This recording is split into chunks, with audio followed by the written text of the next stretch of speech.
नमस्कार। संपूर्ण हिंदी स्पेशल एकमात्र YouTube channel Phefana Hindi classes पर आप सभी का स्वागत है। और इस चैनल पर आपको हिंदी के तीनों पक्षों व्याकरण, साहित्य व काव्य शास्त्र का गूढ़ अध्ययन करवाया जाएगा। तो बढ़ते हैं आज की क्लास की तरफ और देखते हैं कि मिश्र जी दांतों के बारे में और कौन कौन सी नई चीजें बताते हैं। तो चलिए प्रताप नारायण मिश्र के पास। तो प्रताप नारायण मिश्र का निबंध अपन इस क्लास में पढ़ रहे थे और मिश्र जी का कौन सा निबंध पढ़ रहे थे? दांत। अब दांत निबंध में मिश्र जी क्या कहते हैं? दांत निबंध में उन्होंने विभिन्न पक्षों पर विचार विमर्श किया कि वे दांत हमारे साथ हैं तब तक उनकी महिमा है, जैसे ही हमसे अलग हुए हमने निकालकर फेंक दिया। कि मानिक सम दशन बाहर निकसत हाड़, मोतियों के समान जो दांत है वो बाहर निकलते ही मात्र हाड़े रह जाते हैं और उन्हें हमें अलग कर देते हैं। और लेखक यूं भी कहता है कि कभी कभार ऐसा भी हुआ है कि आपको दाढ़ का दर्द हो गया। दाढ़ का दर्द यानी दांतों का दर्द हो गया। और उस समय जब भयंकर दर्द होता है तो आपने एक बार ऐसा जरूर सोचा होगा कि निकालकर उसको फेंक दिया जाए। सोचा है? अगर आपको नहीं हुआ है तब तो आप क्या सोचेंगे? उस व्यक्ति से जाकर पूछिए। कहते हैं ना कि जाके पैर न फटी बिवाई, वो क्या जाने पीर पर आई। तो जिसको दाढ़ का दर्द हुआ है वो बता सकता है कि उसने क्या सोचा होगा। तो अनुभव ये कहता है कि जैसे ही दाढ़ का या दांत का दर्द हुआ वैसे ही ये सोचा कि इसको निकलवा कर बाहर कर दिया जाए या निकलवा कर फेंक दिया जाए। उसी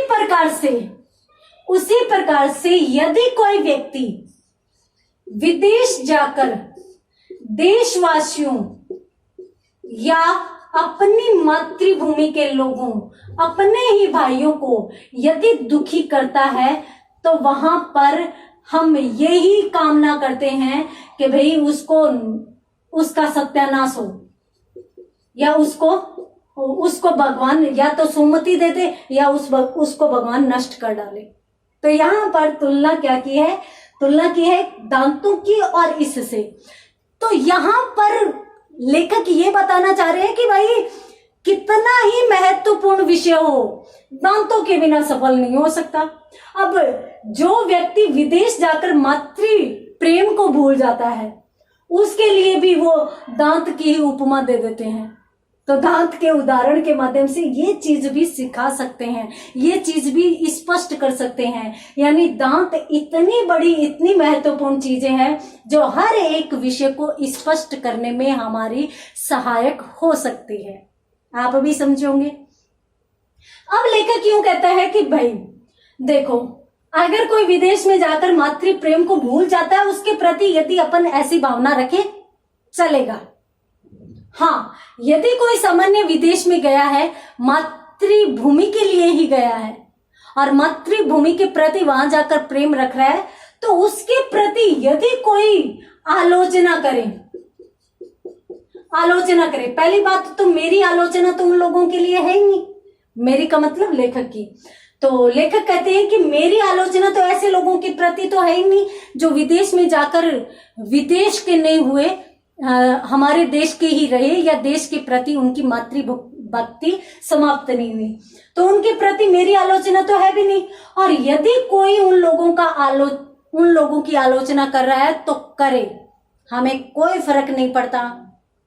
कहते हैं कि कोई भी आलोचना किसी भी प्रकार से करे, जब हाथी चलता है तो कुत्ते बहुत भौंकते हैं। तो जो गलत मानसिकता या संकीर्ण मानसिकता वाले लोग हैं वो इस प्रकार की आलोचना करते रहते हैं, उनका कोई भी फर्क नहीं पड़ता। हमारे दांत तो जिधर लगे रहेंगे उधर ही रहेंगे। दांत का मतलब मन, हमारा मन तो जिसके साथ होगा उसी के साथ लगा रहेगा। तो इसलिए हम कहीं भी ऐसे लोगों की आलोचना नहीं करेंगे। अब यहाँ पर इस प्रसंग के लिए भी लेखक ने दांत शब्द का प्रयोग किया है कि हमारा दांत तो जिस तरफ लगा है उसी तरफ रहेगा, अर्थात हमारा मन, हमारा हृदय उन लोगों का सम्मान करता है, मतलब करता रहेगा। तो यहाँ पर लेखक ने इस चीज का वर्णन भी किया है। आगे वो क्या कहते हैं? वो कहते हैं कि दांत आज ही नहीं पौराणिक काल से साहित्य के अंग बने हुए हैं। पौराणिक काल से, प्राचीन काल से साहित्य के अंग बने हुए हैं। कौन बने हुए हैं? दांत। ठीक है। इन्होंने यूं कहा है कि सबसे पहली बात तो भगवान गणेश को एक दंती कहा जाता है। एक दंती कहा जाता है, यानी उनकी भी दांत से ही तुलना। दूसरी बात, एक पुष्प दंत महिम्न नामक एक ग्रंथ है। उसमें किसकी महिमा का बखान है? भगवान शिव की महिमा का वर्णन है। अब ग्रंथ का नाम तो है पुष्पदंत महिम्न। पुष्पदंत यानी फूलों के समान दांतों वाले की महिमा, और गुणगान किसका है? भगवान शिव का। अर्थात भगवान शिव की उपमा भी किससे की गई है?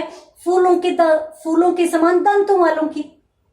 तो दांत गणेश जी के लिए भी और भगवान शिव के लिए भी। और यहां तक कि कहते हैं कि जब द्वापर युग आया तो द्वापर युग में भी जो दंतवक्त्र है, दंतवक्त्र कौन है? शिशुपाल। दंतवक्त्र का मतलब होता है बुरा व्यक्ति। ये एक उपमा होती है दंतवक्त्र की, जो बुरे मानसिकता वाले या बुरे व्यक्ति के लिए कहा जाता है। तो कि द्वापर युग में भी शिशुपाल को दंतवक्त्र की संज्ञा दी गई, ये भी दांतों की संज्ञा। और कहते हैं कि इस दंतवक्त्र शिशुपाल का वध करने वाले कौन है? भगवान श्री कृष्ण। भगवान श्री कृष्ण। उनकी महिमा अपन कितनी भी गाएं पर उनका पार नहीं पा सकते। अर्थात तो उनकी समुचित महिमा अपन गान नहीं कर सकते। सब जगह दांत ही दांत बिखरे पड़े हैं। साहित्य में हर जगह दांतों की उपमा दी जाती है। कहां पर? एक दंती भगवान कृष्ण, पुष्पदंत महिम्न भगवान शिव, और दंतवक्त्र शिशुपाल के वध करने वाले भगवान कृष्ण। यहां पर द्वापर युग में भी और यहां पर भी सब जगह भगवान या देवताओं की उपमा के लिए भी दांतों की उपमा दी जा रही है। यानी दांत हर एक क्षेत्र में बने हुए हैं। ये तो हो गई पौराणिक की बात। धर्म की बात भी, धर्म में गणेश जी ले लो, शिव जी ले लो, कृष्ण भगवान ले लो, इन सब के बारे में कृष्ण भगवान के लिए भी तो यूं तक कहा जाता है कि दंतवक्त्र शिशुपाल के हंता भगवान कृष्ण की महिमा का कोई पार नहीं पाए। अर्थात इसका वध करने वाले भगवान कृष्ण का, जैसे अपन महिमा का गुणगान करते हैं किसी का भी, मैया का, दुर्गा मैया की महिमा का गुणगान करते हैं तो कहते हैं कि मैया आपकी महिमा का कोई पार नहीं पा सकता, नित नहीं लगती है। उसी प्रकार से भगवान श्री कृष्ण हो, भगवान श्री शिव हो, भगवान गणेश हो, इन सभी की महिमा का भी कोई पार नहीं है। तो ये तो हो गई धार्मिक महत्ता। ठीक है, इनमें भी दांतों की महिमा है। अब यदि अपन विभिन्न विषयों की बात करें, विभिन्न विषय क्षेत्रों की बात करें, तो देखिए गणित में यदि बात करें तो गणित जैसे विषय में भी एक एक हरफ का मतलब अक्षर, अक्षर का मतलब एक एक संख्या की उपमा भी दांतों से की जाती रही है कि इतने दांत हो गए, इतने दांत हो गए, मतलब उनकी उपमा। जैसे लाभ होता है तो दांतों के साथ उपमा करके बताया जाता है, हानि होती है तो भी दांतों के साथ उपमा करके बयां की जाती है। तो कि दांत तो जीवन के हर एक क्षेत्र में है, चाहे किसी विषय में ले लो और चाहे पौराणिक धार्मिक साहित्य में ले लो। तो यहाँ पर लेखक यूं कहता है कि जब भाई दांत इतने बड़े क्षेत्र का अंग बने हुए हैं और इतने विशाल क्षेत्र तक फैले हुए हैं, साहित्य, पुराण, धर्म, सामान्य जो आधुनिक विषय है या जो अध्ययन का क्षेत्र है, वहां तक दांत पहुंचे हुए हैं। तो आप मुझे ये बताइए कि मैं इस छोटे से निबंध में इन दांतों की सभी विशेषताओं का वर्णन कर सकता हूं क्या? कर सकता हूं क्या?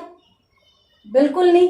कि जब साहित्य भी इनके लिए छोटा पड़ जाता है, धर्म छोटा पड़ जाता है, तो मैं इस छोटे से निबंध में कैसे इन सारी की सारी, या मैं अपने एक मुख से, या मैं अपने सिर्फ और सिर्फ 32 दांतों से इसकी महिमा और इसके पूरे विषय क्षेत्र, उसकी विशालता का वर्णन कैसे कर सकता हूं? मैं तो बस अब इतना कह सकता हूं कि भी दांतों का क्षेत्र है वो बड़ा व्यापक है। और इसके साथ साथ मैं यूं कह सकता हूं कि भाई दांत जो है वो हमारे साथ है तब तो मोती और मानक के समान है, हमारे साथ अलग हो गए तो मात्र हाड़ है। साथ साथ मैं यूं भी कह सकता हूं कि भाई दांतों से है वो सुंदरता बनती है, दांत नहीं है तो व्यक्ति क्या हो जाता है? बदसूरत हो जाता है। साथ साथ उन्होंने ये भी कहा है कि भाई कुछ लोग ऐसे होते हैं जो सामने कुछ और होते हैं और पीठ पीछे कुछ और होते हैं। तो अपन यूं कह सकते हैं कि भी कुछ लोग ऐसे हैं जो सामने कुछ और हो सकते हैं और पीठ पीछे कुछ और, पीछे कुछ और। मैं तो इतना कह सकता हूं, मेरे पास दांतों की सही उपमा नहीं है। कहां कहां तक वर्णन करूं? एक मुख, एक छोटा सा निबंध, एक व्यक्ति, मात्र 32 दांत और 32 से अधिक जगह तो ये फैला हुआ है। कहां तक वर्णन करूं?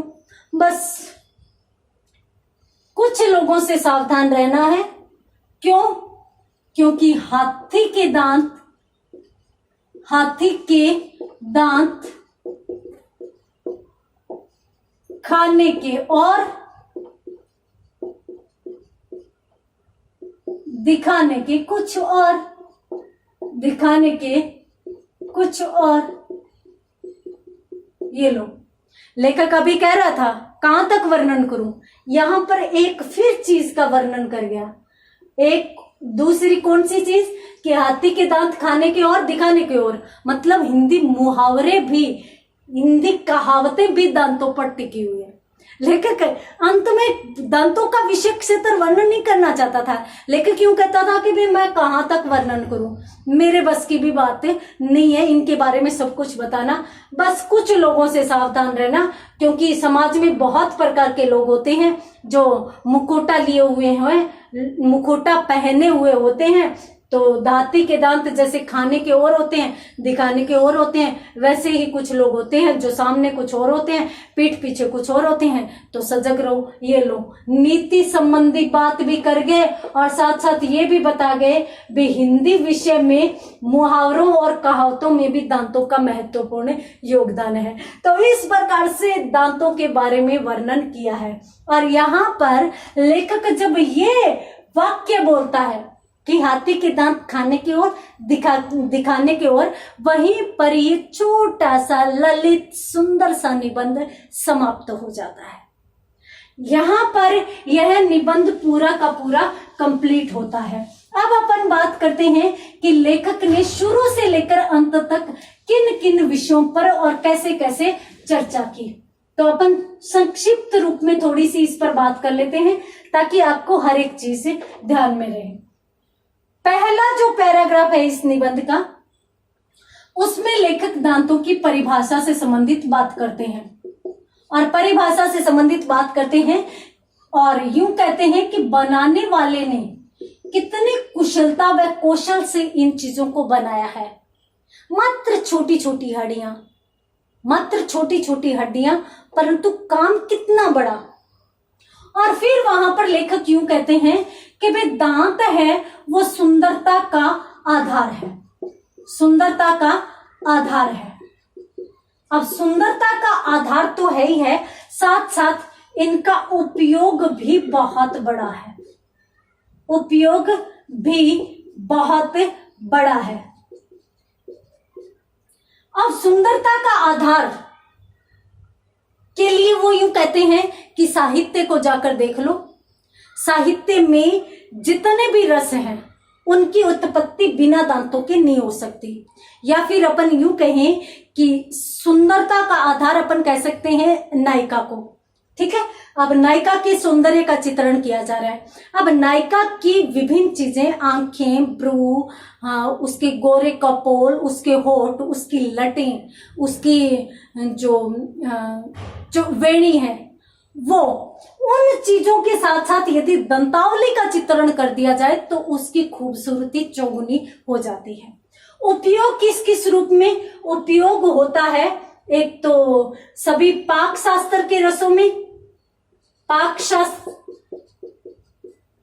शास्त्र के रसों में, यानी अपन जब भोजन करते हैं, खाना खाते हैं, तो उसका आनंद भी इनसे ही मिलता है। और यदि विश्वास नहीं हो, लेखक कहते हैं कि विश्वास नहीं हो तो किसी ऐसे व्यक्ति के पास चले जाओ जिसके पास दांत नहीं है। और साथ साथ इन्होंने कहा कि साहित्य के जो नवरस हैं उनकी प्राप्ति में भी इन दांतों का अत्यंत महत्वपूर्ण योगदान रहता है। क्यों? क्योंकि जो इनकी प्राप्ति जो है, नवरसों की प्राप्ति, वो भी बिना दांतों के नहीं हो सकती। और उनका विश्लेषण उन्होंने प्रत्येक रस के आधार पर संक्षिप्त रूप में किया है। इन्होंने यूं भी कहा है कि भाई दांतों के बिना मुंह में चिबुक और नासिका आपस में मिल जाती है और मुंह पोपला हो जाता है, सीधी हवा निकलती है, तो इसलिए दांतों का होना अत्यंत आवश्यक है। उसके बाद इन्होंने स्वदेश से संबंधित विचार विमर्श किया कि किस प्रकार से, जिस प्रकार से दांतों का महत्व अपने साथ रहने से है, उसी प्रकार से लोगों का अपनी जाति, अपनी मातृभूमि के प्रति प्रेम करने से है। और जो परदेश में चले जाते हैं, मातृभूमि का के प्रति जिनका प्रेम समाप्त हो जाता है, उनका भी वर्णन इसके अंतर्गत किया गया। बाद में इन्होंने धर्म से संबंधित चित्रण किया, फिर उन्होंने विभिन्न विषयों से संबंधित चित्रण किया, और अंत में उन्होंने क्या बताया? अंत में उन्होंने कहा भाई कि कुछ ऐसे लोग होते हैं जो सामने कुछ और पीठ पीछे कुछ और, तो उनसे सावधान रहना। क्यों? क्योंकि हाथी के दांत खाने की ओर, दिखाने की ओर। और इसी के साथ निबंध की समाप्ति होती है। तो उम्मीद करती हूँ कि ये निबंध आपको बहुत अच्छा लगा होगा। मिलते हैं अगली क्लास में अगले टॉपिक के साथ, तब तक के लिए धन्यवाद।